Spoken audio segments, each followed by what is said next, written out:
When fitness and advocacy meet, siguradong walang maiiwan.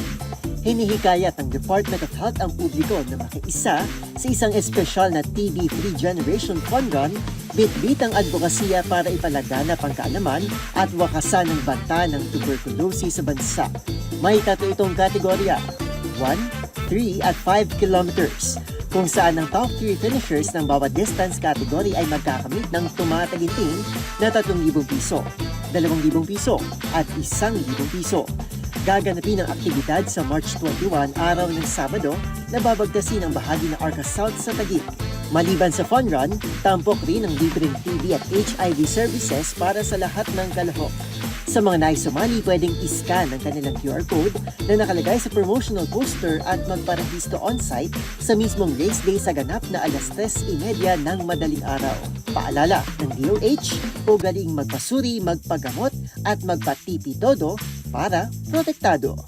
Para sa DZRH TV, ito si Arnold Herrera. Una sa Pilipinas, una sa Pilipino.